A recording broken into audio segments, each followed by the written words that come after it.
अस्सलाम वालेकुम, my self मुंतहा कासिम, मैं फाइनल ईयर MBBS स्टूडेंट हूँ और today we have done the case presentation the duodenal perforation because this duodenal perforation is totally rare as compared to peptic ulcer. On this clinical presentation we describe all the clinical features of the history of the patient, investigations, all the treatment or surgery, each and every, which totally intellectual development and also help for the further growth.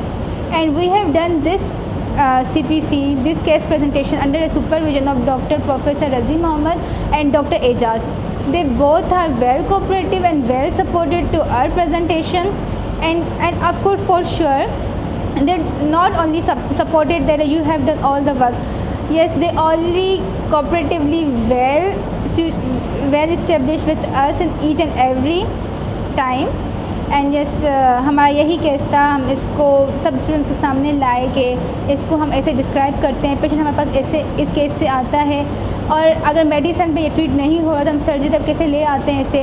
तो इससे हमारी ना development approach बहुत ज़्यादा हुई and I will thanks to surgery department specially doctor Ejaz Memon and professor Syed Rasia. Thank you. My name is Savera Saud. I am the student of final year MBBS and मैं surgery department का आज CPC थी जिसमें हमने CPC की। उसमें एक पेशेंट था, 50 इयर्स का पेशेंट था।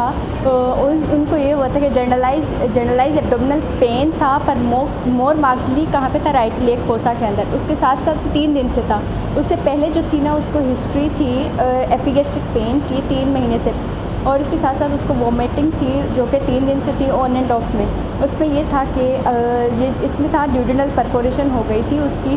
फिर हमने उसको ये किया कि हमने उसके इन्वेस्टिगेशंस वगैरह करवाए। इन्वेस्टिगेशन में हमें गैस मिली अंडर द डायफ्राम। उसके बाद हमने उसकी सर्जरी की। सर्जरी में हमने पहले उसको खोला तो हमने देखा परफोरेशन है। फिर हमने परफोरेशन को क्लोज किया ग्राम पेस्ट लगा के, जिसे मोमेंटल पेस्ट भी कहते हैं, वो लगा के फिर हमने उसको सुचर कर दिया। फिर हम पेशेंट अभी फ़िलहाल स्टेबल है और हमने उसको फॉलोअप के लिए भी बुला लिया है। ये CPC हमारे लिए बहुत हेल्पफुल है। हमें इस पर पता चलता है कि कौन से पेशेंट को कौन सी डिजीज़ है और हम उसके बहुत सीखते हैं। उसके लिहाज से उन पेशेंट्स की साइन सिम्टम्स देख के, उनको सब कुछ पेशेंट के ऊपर देख के हम ज़्यादा सीखते हैं और इससे हमें बहुत ज़्यादा हेल्प मिलती है। और ये है कि हमारी पढ़ाई में भी इजाफा होता है।